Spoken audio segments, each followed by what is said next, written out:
Good afternoon. We'll now start. First of all, I'd like to welcome everybody to this pep talk this afternoon. Please mute yourself, but always show your video picture. Sign in your name, your Facebook account, or email address in the chat box. Please include the names of companions attending with you. Use the chat box to ask questions and make comments while the pep talk is on. There will be group pictures at the start and end of the pep talk, and so show your faces in the video. A reminder after the pep talk is to take the online learning cum evaluation test exercise or OLETE for mastery of learning and have a perfect score to get a certificate like the one shown here. I have placed the link in the chat box already. Obtaining 25 OLETE certificates will entitle one mentee to a voucher, free voucher for a RO Hoson medical consultation, either face-to-face or telemedical. Another request, please type in your feedback in the chat box during the open forum and before we adjourn. Thank you. Let's now have a group picture taking before we start the pep talk proper in 2 minutes. Please turn on your video now and show your faces.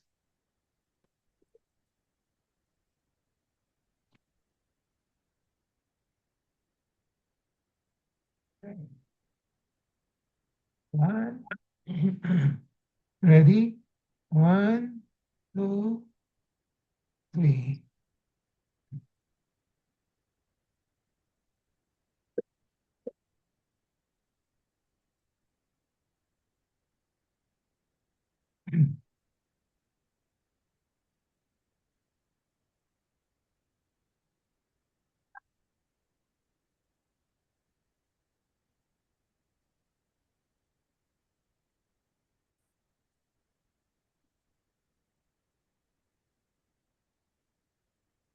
I have a patient empowerment program in which I'd like to empower the lay people or patients to take control in the management of their health.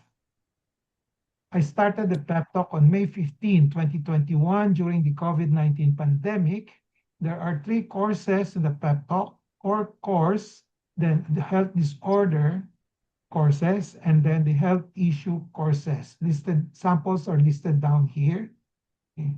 So I have so far delivered at least 240 pep talks from May 15, 2021 to May 9, 2026. So a period of 5 years, every Saturday, 2 to 3 p.m. And then May 16, 2026 marks the start of year number 6 for the pep talk. How long the pep talk will last will depend on our enthusiasm, discipline, and perseverance. My pep talk today is entitled Leptospirosis and Floods. Okay, 2026. Actually, I've been lecturing these for the past 3 years, 2024, 2025, 2026. It's important that we keep on reminding the public, my patients, on the danger of leptospirosis. So the empowerment objective is for the lay people to have an essential understanding of leptospirosis and floods in their health management. And this particular pep talk will be under the module of health literacy development as well as healthy lifestyle behavior changes. Healthy lifestyle, baka palagi kayong lumulusong, no, not taking care of your wound, no, so you have to change that habit already. Contents of this pep talk will be the following. What is the trigger for this pep talk today? And then what is leptospirosis? How does one get leptospirosis? What is the connection between leptospirosis and floods? Because ang title natin is leptospirosis and floods. When to suspect leptospirosis? What are the diagnostic tests for leptospirosis? How does one avoid leptospirosis? How does one avoid leptospirosis during the floods? And when to consider prophylaxis against leptospirosis? And then what is the usual treatment for leptospirosis? Disclaimer, this RO Hoson Pep Talk contains my thoughts, perceptions, opinions, and recommendations, or TPORs, culled from my experiences as well as from the writings of other health professionals. What is the trigger for this RO Ozone pep talk on leptospirosis? The recent massive floods in Metro Manila, specifically on last Monday, August 17, 2026, and the risk for leptospirosis for people who waded through the floods. The recent massive floods in Metro Manila, okay, and then so now it has, there are already cases recorded leptospirosis in Manila after the flooding. Just a little while ago, I was looking at the internet. Okay, so San Lazaro already has 50 admitted cases, and then the PhilHealth executive officer yesterday reported that there are already 3,000 cases reported, probably nationwide. No? Most likely focus concentrated in Manila. Okay? So the figures can still rise. So in the Philippines, leptospirosis remains a major seasonal public health threat, with the annual case figures closely tracking monsoon rainfall, severe typhoons, and urban floodings. In other words, pag meron mga monsoon rainfall, severe floodings, urban floodings, usually kasunod yung mga leptospirosis. Over the past 5 years, so I tried to get some data here, 2021 to 2025, reported nationwide cases showed a notable surge relative to the earlier pandemic years, driven by the recurring typhoon seasons and increased exposure to flood-prone communities. So nakikita niyo dito, 2021 to 2025, no, yung kaso tumataas, no? About 5,000 cases. So yung ni-report ni Dr. Ho of PhilHealth, the other day lang yon, 3,000 na kagad, pero the incubation period kasi ng leptospirosis is 2 to 30 days. So mag-i-increase pa yon. No? So the total recorded fatalities, tingnan nyo, tumataas din. Okay? So as of 2025, mga 300 death already. Okay? And then, so the case fatality rate usually ranges from 8 to 14% nationwide. No? 8 to 14%. No? So let's start with the first topic. What is leptospirosis? An overview of this particular disease. Leptospirosis is a bacteria disease. Hindi siya virus, bacterial disease that affects the human and animals. It is caused by bacteria of the genus Leptospira. Yan ang pangalan ng bacteria, Leptospira. Okay. In human, it can cause a wide range of symptoms, some of which may be mistaken for other diseases.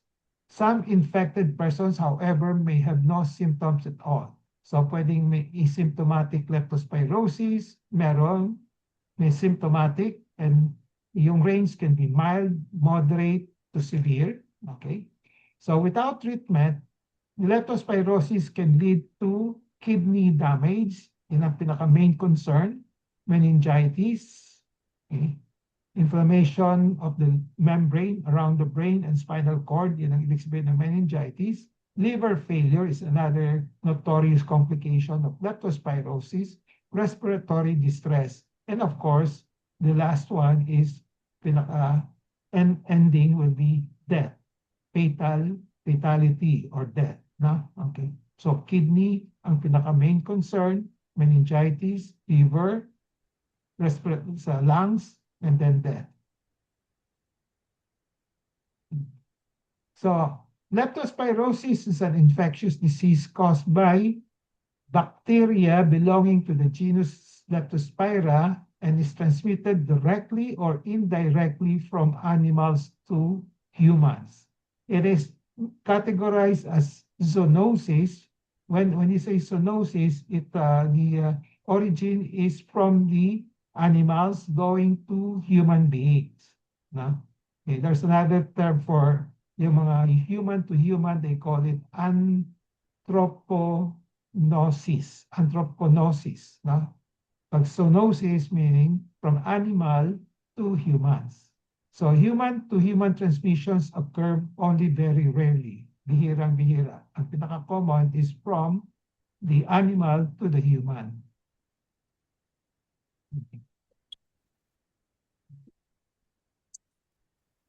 So what animals are usually infected with leptospira? Ang pinaka-notorious dito, yung mga rats, rodents, no? But all of these animals have been reported, cattle, pigs, horses, dogs, wild animals. Okay. So rats and other rodents are the main carriers of the bacteria.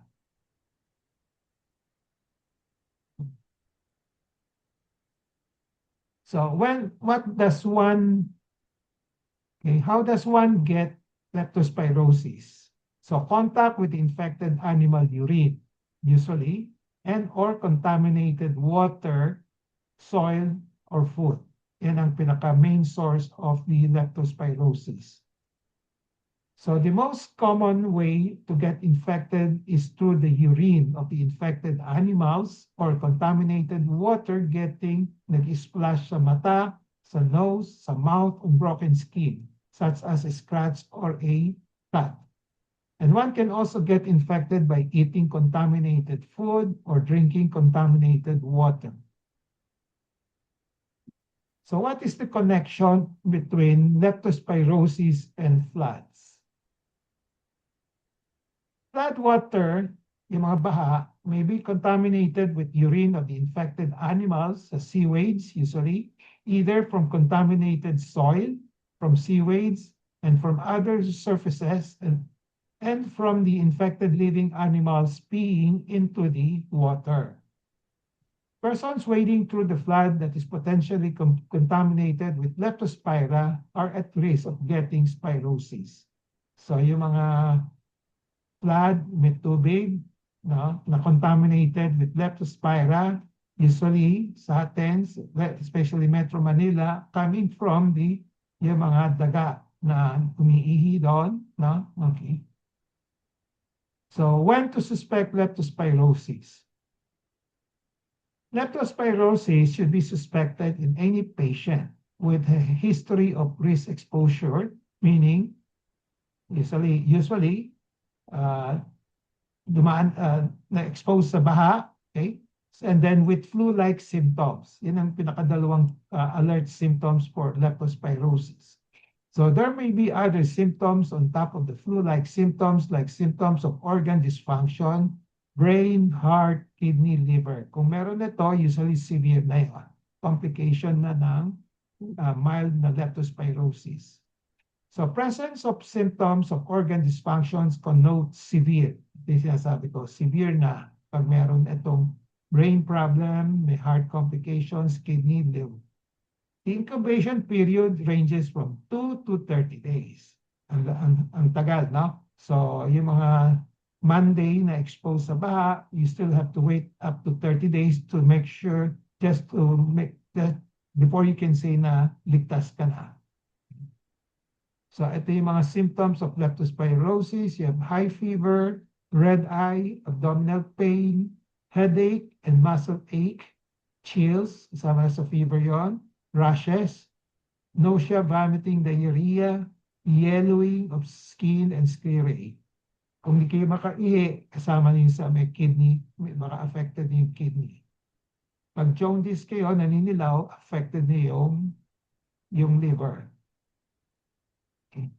So symptoms are non-specific actually initially. Flu-like symptoms like fever, headache, myalgia. Okay. So importante yung meron siyang history na exposure. Okay. So pag meron kayo nito, mga flu-like symptoms, and is possible diagnosis will be COVID-19, flu itself, dengue, or even leptospirosis and others, no? But you suspect leptospirosis if there is a recent risk exposure such as wading through floods within 2 to 30 days. So what are the diagnostic tests for leptospirosis? Ito yung mga diagnostic tests that can be done. You can have the PCR, then you have the microscopic agglutination test or MAT, no? And then you have the culture. Okay, ano pa ba? And culture, MAT, and then yung mga IgM, yung mga antibodies, no? So we will not discuss this. Medyo technical ito. Okay. Now, how does one avoid leptospirosis? To reduce the risk, kung di kayo na-expose, wala kayong risk, no? So if you're exposed to the risk, no? So ang risk ay to avoid the animal urine and contact with water, especially flood, during the rainy season, which are potentially contaminated with leptospira. Avoid water and foods potentially contaminated with leptospira. Kaya yung mga daga sa bahay, kailangan control din. Always wear protective equipment if working with animals. Yung mga nagtatrabaho sa sa zoo, gano'n. No? So for those with pets, check for leptospira as much as possible. If positive, treat by the veterinarian, yung mga may animals. Okay? Other preventive measures will be avoid touching your pet's urine. If your pet pees in the house, clean it immediately. Have your pet pee away from the bodies of water or places people will touch, like benches. Wash your hands after touching your pet. So these are some of the preventive measures against leptospirosis. Now, how does one avoid leptospirosis during floods? Sa baha naman. So avoid wading through flood waters if one can avoid it. Minsan mahirap nga i-avoid. Ha? Kaya dapat prepared tayo. Prepared palagi, may dalang plastic, kaya mga botas, no? So if you cannot avoid it, always wear waterproof protective clothing like plastic, like shoes, no? Okay? Yung mga rubber shoes na may na-penetrate, parang waterproof na shoes, no? Okay. Or boots, botas. So if coming into contact with flood water, wash the area with soap and water right away as soon as possible. Okay. Huwag niyo papatagalin, no? If soap and water are not available, use alcohol-based wipes and sanitizer. Ang pinakamaganda pa rin, soap and water, kasi running water yun, no?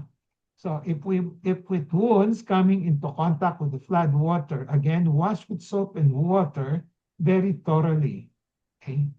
Consider consulting a physician for prophylaxis against leptospirosis. Kung may sugat at na-expose sa flood water, kahit nalinisin, you may have to consult a physician kasi may sugat, no?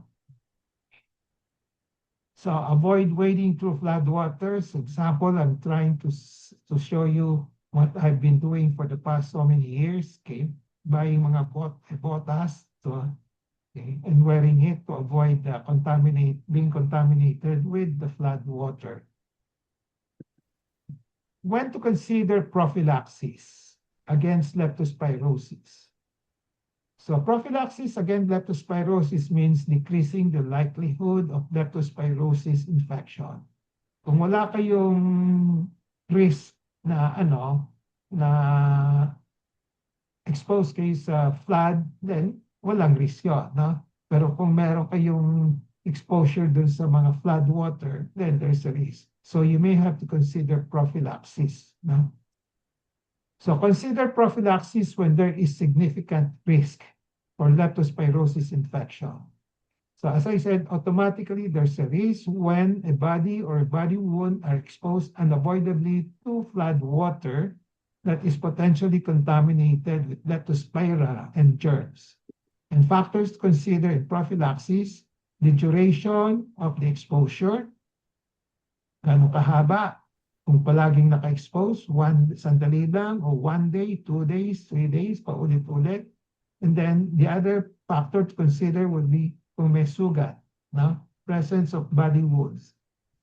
And then you categorize them into low, moderate, and high risk. Okay?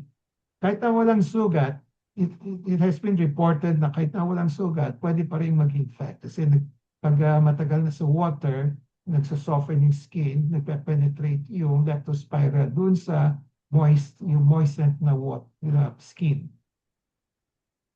So, DOH classifies the risk as follow. Low risk, moderate risk, and high risk. I think low risk is defined as those individuals with single history of wading in floods or contaminated water, but without sugat, walang sugat, without wounds or open lesions on the skin. Moderate risk, may sugat, no? Okay, presence of wounds, cuts, okay, or accidental ingestion of contaminated water. May risk na yun, moderate. Now, high risk will be those patients, individuals with continuous exposure, those having more than one single exposure, let's say for several days, umuulan, palagi pumapasok, o may trabaho sa, let's say, sa mga DPWD, probably nagtatrabaho sa mga flood water, trying to drain, okay? So they're exposed to the floods. So kahit na walang wound, so they're classified as high risk, basta constantly, continuously exposed. So swimming in flood water, especially in urban areas infested with domestic and sewer rats, and ingestion of contaminated water are also considered high risk exposures. So when to consider again, okay, low risk, no, how to do the prophylaxis. You take a doxycycline, no, 200 micrograms single dose within 24 to 48 to 72 hours from the exposure. Ang preparation of doxycycline, I think, is 100 milligrams per tablet. So you take 2 tablets right away. 2 tablets para 200 milligrams, isang inuman, okay, within 24 to 48 hours after exposure. So you might consider this, kung low risk ka, low risk means walang sugat. No? Moderate risk, you take doxycycline 200 milligrams once a day for 3 to 5 days, to be started immediately again within 24 to 72 hours from exposure. So 3 to 7 days, iinumin. And then for high risk, usually once weekly, kasi palaging naka-expose. Let's say 1 week, 1 month, okay. Okay, na 1 week lang, no? Okay, kahit na 2 months, naka-expose, iinom na kagad na once a week na gamot, no? Until natapos yung exposure to the flood water, to the contamination. Now, for pregnant women, kasi usually hindi binibigay yung doxycycline sa mga buntis. So the alternative is amoxicillin. 500 milligrams, 1 tab, 2 times a day, times 3 days. And then if allergic to amoxicillin, may give erythromycin. Now, for children naman, usually single dose, 4 milligrams per kilogram, single dose, maximum of 200. So, i-compute ng pediatrician ito. No? So, take note, most important prophylaxis is to wash your body wounds exposed to the flood water as soon as possible. Or better still, wash kahit na walang sugat, di mo alam meron o walang sugat, wash your body right away once you expose yourself to flood water as soon as possible.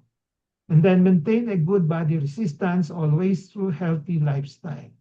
So pag this will prevent clinical symptomatic leptospirosis and also progression to severe leptospirosis. Kung maganda yung resistance mo, kahit na meron kang konting contamination with the leptospirosis, hindi mag-develop yung infection, yung clinical infection, meaning meron ka ng symptoms. And then what is the usual treatment? Kanina prophylaxis, we'll now talk about the usual treatment. If the infection is mild, usually doxycycline binibigay. Alternative will be amoxicillin, ampicillin, azithromycin, especially yung mga buntis, ito yung binibigay. No? Now, if the infection is moderate to severe, no? Usually 1 week ito. Okay? Pag mild. No? If the infection is moderate to severe, then binibigay na ng yung mga injectables na. So binibigay ng penicillin, third generation cephalosporin or erythromycin. Now, other treatment usually supportive after this one, aside from the antibiotics, maraming fluid iinumin kasi ang babantayan niya kidney, no? Rest, healthy diet, healthy mind, moderate exercise, and other meds as needed. Okay? So, kung severe na yung sakit, baka kailangan na i-admit, no? Baka kailangan ma-dialyze kung hindi umiihi, no? So, with that, I have a summary takeaway. I have discussed the following. What is the trigger? What is leptospirosis? How does one get it? What is the connection between lepto and flood? When to suspect? What are the diagnostic tests? How to avoid during the floods? When to consider prophylaxis against leptospirosis? And then what is the usual treatment for leptospirosis? So the most important lessons for Filipinos, so just think of leptospirosis this way. So sa ngayon, ito yung pinaka-common. Flood water exposure. And then papasok yung bacteria sa body. Then mag-i-spread yung bacteria through the bloodstream. And then magkakaroon ng symptoms yung pasyente with fever, headache, muscle pain. Ito yung pinaka-common.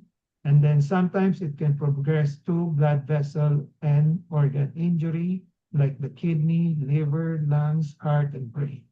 And then potential organ failure and eventually death. No? Another important message here, leptospirosis is treatable, okay? Curable. The goal isn't to panic every time someone gets wet during a flood, but try to avoid it. No? The goal is to recognize the exposure, recognize the symptoms early, and seek medical care promptly when illness develops. So one sentence worth remembering, kung nalusong sa baha at naglagnat, pagkatapos sabihin agad sa doktor na na-expose ka sa baha. So that single piece of information can be clinically important because leptospirosis can resemble several other febrile diseases, yung mga flu. No? Kaya importante sasabihin din sa doktor kung may flu-like symptoms ka kung nababad ka sa baha o hindi. Okay? Parang yung mga kumakain ng santol seed din. Pag sumakit ang tiyan, sasabihin sa doktor, nalunok yung santol. Para alam ng doktor na yun ang cause ng abdominal pain. Para hindi yung doktor hindi maghahanap ng maraming kung ano-ano, anong test po gagawin. No, yung pala, dahil sa santol seed na kinain. No? So sasabihin ka agad. No? So this will help the doctor in the diagnosis of the problem. No? So takeaway in relation to patient empowerment, be always in touch with reliable medical information on leptospirosis and floods. Knowledge is power, it gives power. Use the 4 Ks of patient empowerment, kaalaman, kakayanan, karapatan, and kapangyarihan to gain greater control over decisions and make better decisions on leptospirosis and floods in their health management. So with that, I end my pep talk today. I hope I have empowered you to have an essential understanding of leptospirosis and floods in your health management. So before we go to the question and answer portion, reminder after the pep talk, please take the OLETE for Mastery of Learning and have a perfect score to get a certificate like this. I placed the link in the chat box. Another reminder, obtaining 25 OLETE certificates will entitle one mentee to a voucher for a R.O. Holson free medical consultation, either face-to-face or telemedical. So feedback, please type in your feedback in the chat box during the open forum and before we adjourn. Thank you. So let's now have a group picture taking before we start the QA and interaction. Please turn on your video now and show your faces.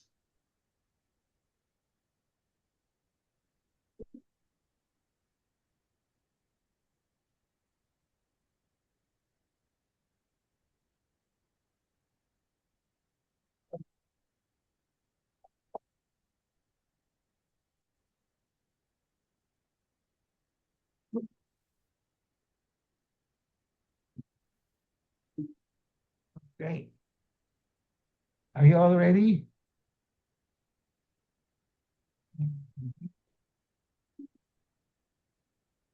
That's it. Bless, sama ka? Bless? Bless, sabi, sama ka? One, habol. 1, 2, 3.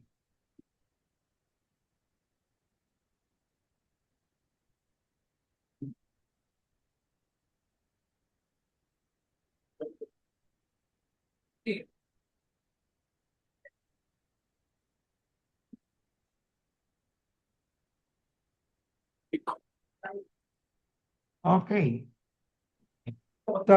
The floor is now open for questions, comments, sharing of experiences, as well as consultations. Anybody?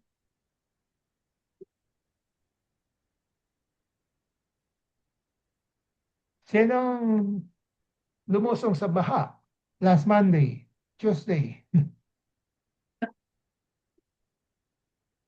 Ah, lahat kayo? Wala. Wala, Dok. Ako hindi, Dok. Bless, hindi ka na lumusong. Hindi Good. po. Nasaan ka noon? Nasa bahay? Nasa bahay. Just stayed home. Hindi ho lumabas. Okay. So one precaution is, one preparedness also, if you can avoid it, so you monitor the weather condition, no? Kung baha, wag na yung wag na yung sagupain, no? Okay, stay home na lang, no? Kung pwede, di ba? Okay. So, the moment masama ang panahon at nakalabas ka, matatrap ka na. Mahirap na umuwi, di ba? Mahirap na bumalik, no? Okay. Kahit na meron kang private cars, no? So, minsan, hindi ka hindi ka makakapunta because of the baha, hindi ka makakauwi because of the baha, no? Okay. So, Doc, may question ako. Sure. Kung Okay. hindi naman baha, like for example, on instances na nag-garden. Okay, on nga yung video mo. Pwede ba? Okay, Doc. Okay. So, on instances po na for example, nag-garden ka, tapos medyo basa yung kakaulan lang, basa ang lupa, Oo. and then hindi ka naman naka-shoes, naka-slippers ka lang, o pwede rin makakuha ng, makontaminate ka ng ano. Yeah. Sinasabi nung sa lecture ko, other, no? Let's say may cattle sa ibang lugar, no? So ibig sabihin, yung mga areas na walang baha, pero andun yung mga daga, andun yung mga yung mga animals na umiihi, no? No? Tumatae, no? So mako-contaminate din. So as much as possible, wear gloves na lang. Wear gloves. So when you do yung mga halaman mo, ba? Okay. Okay. So wear gloves na lang, no? And then sa paa, Doc, dapat naka-shoes, nakabota, ganun. Yeah, as much as possible kung Pero kung wala kung may lalo na kung may sugat, di ba? Kung walang sugat, pwedeng kasi bihira rin naman baka alam mo naman yung lugar mo, baka malinis naman, walang masyadong daga, no? Pwede, no? Okay. Pero pag alam mo, maraming daga, no? Then, precaution lang, you just wear boots, no? Rubber, yung mga botas na and then wear gloves when you want to plant, when you want to do some gardening, no? Okay. Okay, thank you, Doc. Okay. Okay. Prevention na lang, prevention, no? Okay. Any more?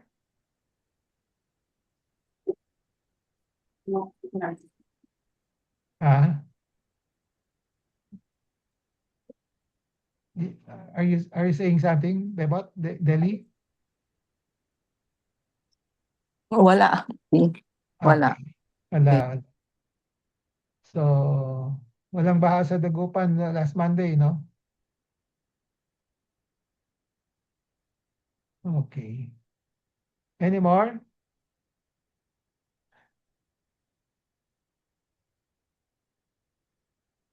So, it's a real problem, ha? Pag nakakita ka ng mga severe na leptospirosis. Ako, during my medical school year, nung intern ako, marami ako nakikita, no? Yung, yung talagang walang ihi na. Hindi siya umihi, lumalaki yan tiyan. So, dialyze na, no? Okay. So, once you undergo dialysis, no? Grabe na yon at mahal pa, no? Okay. So, I just hope kaya tulungan ng DOH saka yung PhilHealth, yung mga ganon, no?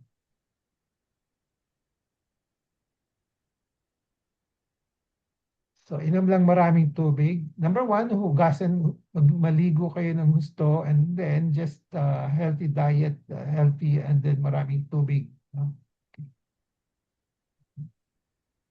So, any questions, any concerns, any sharing? Sinong nakaranas ng baha last Monday? Yan ang tanong.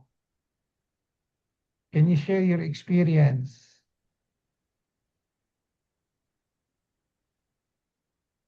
Wala.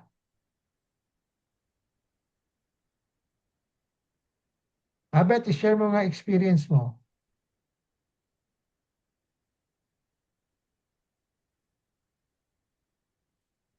Hello? Tutulog yata.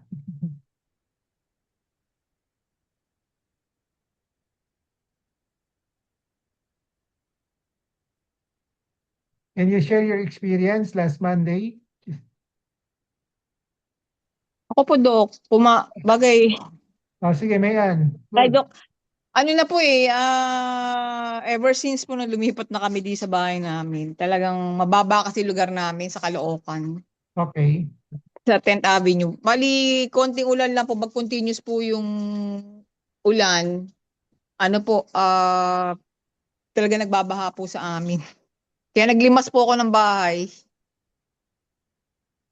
Yun po, parati po yung yearly na lang po yun, lalo pag continuous yung ulan.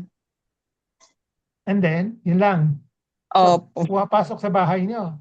Opo, naglimas po ako ng from 7 p.m. to 3 a.m. Okay. So, how do you consider that? High risk, low risk?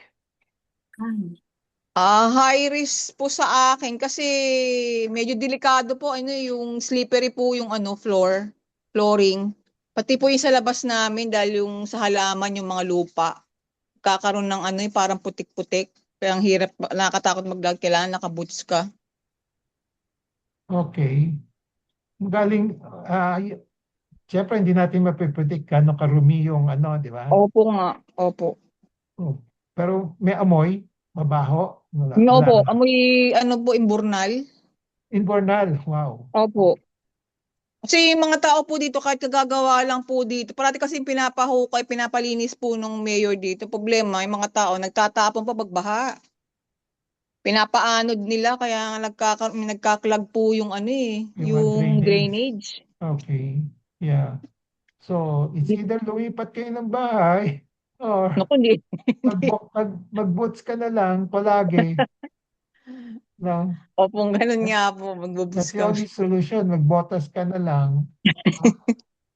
Okay? Opo. Okay. And then, magpa-prophylaxis ka ba? Hindi. Hindi po. Nagsasabon lang po ako ng yung surf na detergents, yung bar. Tapos po yung sabon uli ng Dove, tapos alcohol. Okay. Tapos sabay ligo na Bakit po. surf? Bakit detergent ang ginagamit? Ay, nakakasanayan ko lang po yun. Kasi parang nabasa ko po dati, kailangan detergent soap po yung pang wash out ng mga dumi, lalo pag na soak yung paa mo sa sa baha. Sa baha. Pero sa iba, Opo. Sa ibang, let's Hindi. say, nasugatan ka rin sa kamay. Hindi po. I never do Bahala. that po. Opo. Okay. Yan ba, yan ba yung paniwala ng iba? Yan ang practice ng iba? Gusto ko lang malaman, baka may ano pa, may basis. Is that the practice of, ang alam ko lang, basta soap and water lang, pwede na. Sa'yo, baka may detergent ka pa, surf, baka Tide, Breeze, Oo, yung mga ganun po. ano? Kasi matapang daw po yun kasi iba po yung baha dito sa amin talaga eh. Sobrang dumi po. Itim na po Hindi, kasi eh. Tapos yung mga kabata naglalaro na po sa labas. Oh my God. Tuwan-tuwa na sila. pag-aralan ko nga yan, mas malakas yung, yung detergent kaysa ordinary soap. Oh, hindi po, ganun po yung practice ko lang. Nasanayan ko lang. Kasi nabasa ko po yung dati, yung pagkakasunod-sunod ko pong ginagawa pag bahasa. Kasi parati talaga nagbabaha po dito eh. Pag may Kaya nga, typhoon po, may baha na ah, kagad. hindi, kahit Tatakot na din po ako. nakasanayan mo, anong observation mo? Effective ba? Kung effective, sasabihin Sa natin akin po, sa. effective. Lahat po kami ganun dito eh. Kaya that's why I want to hear from the other participants here. Ganun ba yung practice ninyo o naririnig ba din yun? Ginagamit ng detergent? Meron ba?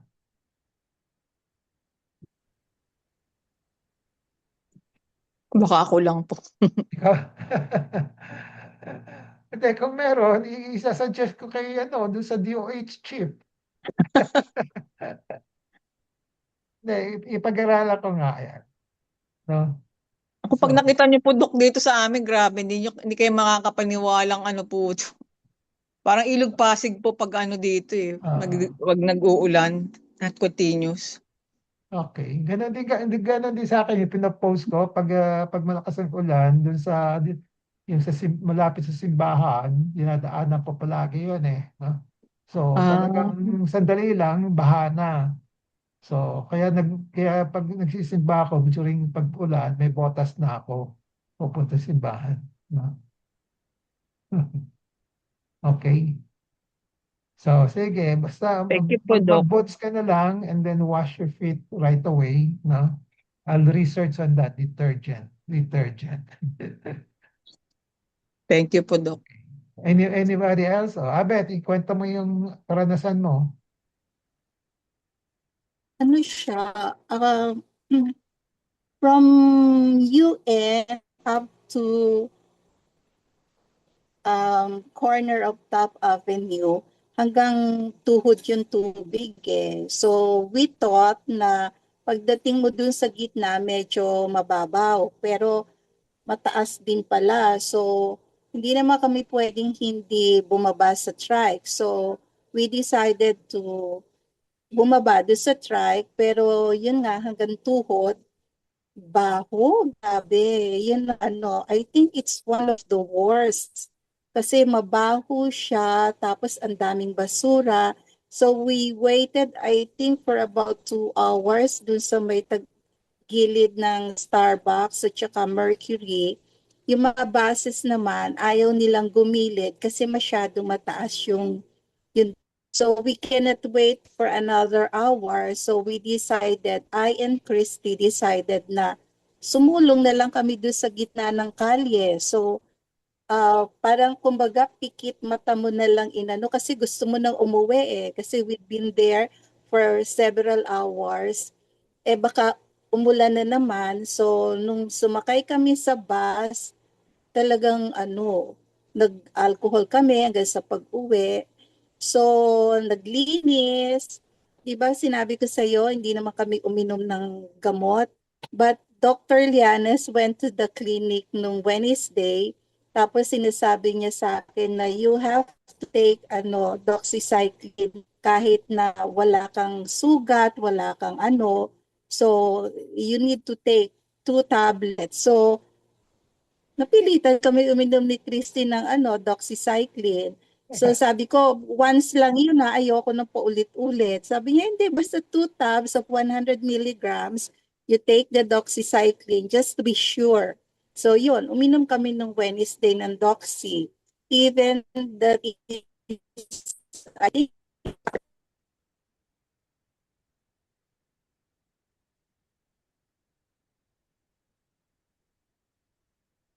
Nawala ka.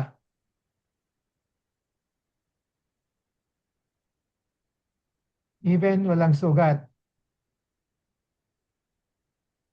So, yan ang isang tanong ko nga yung mga, yung last Monday, siyempre maraming ano yon, baka milyon o libon-libong tao na nakababad sa ano sa baha, di ba? So, question is, lahat ba yung kahit na walang sugat, iinom ng gamot, doxycycline, no? Saan sila kukuha nun, no? So, pupunta sila sa health center, di ba? Number two, sa yakap, kung mga may yakap, magpipila ka naman doon, di ba? Sa yakap. So, yakap, papadala ka sa isang accredited pharmacy, no? Yung gamot, no? So, then the others, nag-report yung UST na ubusan na sila, no? So, butit na lang yung Manila Health Department nagsabi sa akin na marami pa silang supply, no? So, ang tanong ko, kasi ngayon, lumalabas na yung mga kaso, up to 1 month from now pa yan lalabas pa yung mga leptospirosis. Pero as of today, nabasa ko dun sa San Lazaro, may 50 patients na sila. No? Majority are severe na. No? So question is, for our protection, iinom ba tayo ng gamot kahit na walang sugat, no? So pwede na ba yung hugasan na lang? I mean, take a bath, quick bath. Pero yung quick bath dapat soon after exposure, di ba? Dapat. Pero kung nagbebiyahe ka, bago ka makauwi, baka 1 oras pa, 2 oras, di ba? Kaya na ginawa, alcohol na lang. So maraming alcohol. Nagdala ka ng maraming Oo. alcohol. Mm-mm. Tapos talaga in-insist ni Dr. Lianes na nung Wednesday, sabi ko, hindi na doktor kasi wala naman akong sugat. Wala namang ano. No, you have to take the doxycycline. Kahit na wala, sabi niya, you have to take it just to be sure na okay at wala namang magiging problema. So we did took the doxycycline. Okay. So ako iniisip ko rin anong mga magiging practical na guidelines. Baka sa pag hindi ka minom, katapos nagkaroon ka ng leptospirosis, baka magsisi ka, di ba? Okay. Yes. Ganon. Tapos sinasabi niya kasi, kung hindi man sa internal organs mo umano yan, kasi mostly sa skin, sabi niya, baka yung skin, halimbawa expose yung legs dun sa tubig, nababad ka. So you never know, baka dun magkaroon daw ng eruption yung skin mo. So better take the doxy even wala kang sugat. Yeah, okay. Ang tanong actually yan is ano yung side effects ng gamot, di ba? Yan ang gusto kong malaman. Anong side effects ng gamot? Kung wala mo masyadong side effect, you just take it na lang, di ba? Kasi may nakalagay kasi doon, once you take it, parang may nausea, tapos so sabi ko, nagkiklinik kasi, kung magti-take ako nung baka mamaya ma-experience ko yung ganun, parang nahihilo ka, tapos susuka ka. Nag-take kami ni Christy after we went home. Para ano? if in case, gabi na, Meron kang sa side gabi, effects? May side effects? Wala naman. kasi nung ininom ko yung matutulog na kami. Kasi Okay. nga to avoid the side effects, sabi ko, pag tinake yon, yung pagkatapos kumain and then yung matutulog na para kung if in case meron, di tulog ka na. So I don't know. Okay. Kasi nga Sige. hindi naman ako umiinom ng antibiotic, di ba? Alam mo yun, hindi ako umiinom ng antibiotic. Kaya lang nga, Sabi, just to make sure baka mamaya sa skin lumabas yung ano ng lepto. So you have to take it. So nag-take naman ako. Hindi sa skin. Ang problema ng lepto yung sa loob. Pag pumunta Sabi sa, kasi niya di ba? sa skin, Pag, baka magkaroon ng ano sa pag skin. may sugat ka, papasok yung leptospira na bacteria, then pumunta sa, parang rabies yan eh. Pag pumunta doon, kakalat na yan, di ba? Pupunta sa bloodstream mo. Pag pumunta sa bloodstream, magsa-circulate siya, kaya pwedeng tamaan yung atay mo, pwedeng tamaan yung liver mo, ay yung kidney mo, no? Saka yung brain mo, ganon. Yun ang pinaka-worst scenario eh, no? Okay. So yung Kasi na ba doxycycline, iniisip niya? ah, Iniisip niya kasi nababad kami sa water. And ah, then, sabi ko ah, bab- nakapantalo naman kami eh. So baka nga daw sa skin mamaya, yung surface ng iyong binte, doon naman daw magkaano. So, better take it. So, natakot naman ako baka magkagalis ako. So, yung ayun. pantalon, pag hindi waterproof, ano rin, tatagusin yun. Nga, kaya Di nga, ba? sabi ko Hindi, nga. basta, Mm, kung waterproof, kung plastic, pwede pa. Di ba? Pero kung kahit mm. nakapantalon ka, kung nabasa, magsisip in pa rin yung mga bacteria dyan kung may ano, no? Okay. So, Kaya nga, lalo na pag mabaho. kaya nga yan pa, mabaho, pagkatapos, kaya iwa-weigh So mo nga eh. dirty. Kaya nga sabi ko, kaya nga yun ako yung practicality of taking the medicine, no?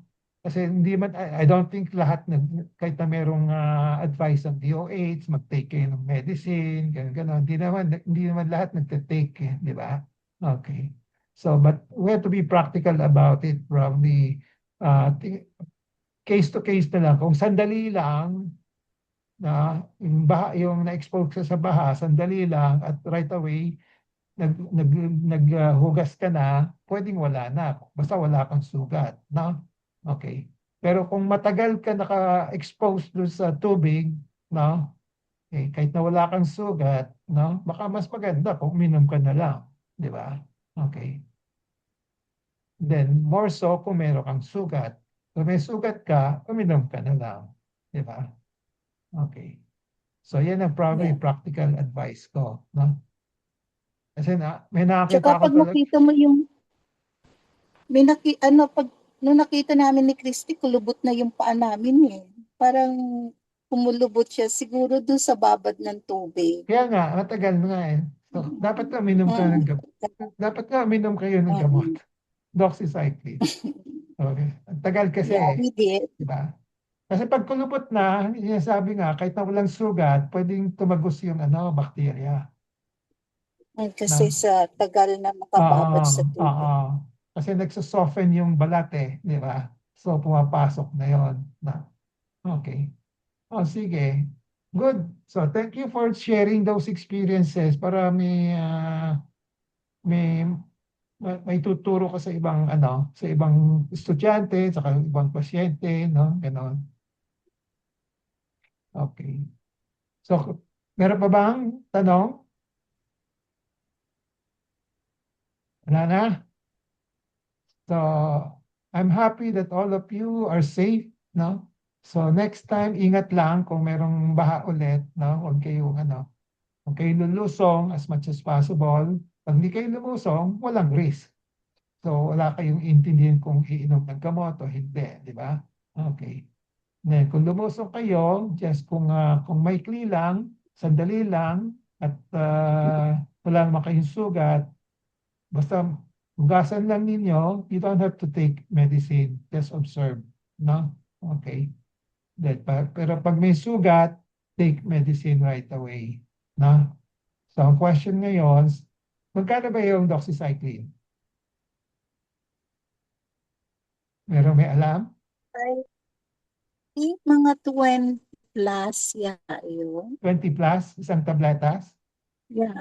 Oh, I forgot the exact amount, pero I think so. It's 20 plus. 20, okay. 40, okay na, pwede na. 40, pwede na yan. Mm-mm. One tablet, 20. Okay. So, Yeah. Kasi kung pupunta kayo sa health center, marami sa health center, pipila na naman kayo doon. Di ba? Dapat iinumin kagad, di ba? Yung gamot, yung timing. No? So, Yeah. so tinitingnan ko yung mga heat chest. Pupunta kayo sa health center, meron nga doon, pero baka yung hintayan ang tagal, di ba? Okay. Bumili na lang kayo sa drugstore. Mas mabilis pa, di ba? Okay. Kahit generic lang, wag na yung mga branded. Oo, generic na lang. No? Okay. Okay. Sige. Anything else? Kung wala na, we'll call it a day. Wala na po. Wala na? Yes. God bless. You're going to Wala say na, something? Doc. Thank you Wala very na. much for sharing your knowledge. Thank you. You're welcome. Mag-attend ka sa susunod na rin, ha? Opo. Salamat Okay. po. Sige. Bye-bye. Bye-bye. Thank you. Sige. Thank you po. Bye-bye. Thank you po, Doc. Have a nice weekend. Same to you. Bye, Jeng. Ah. Bye, Miss Beth. Ingat lagi. Bye-bye.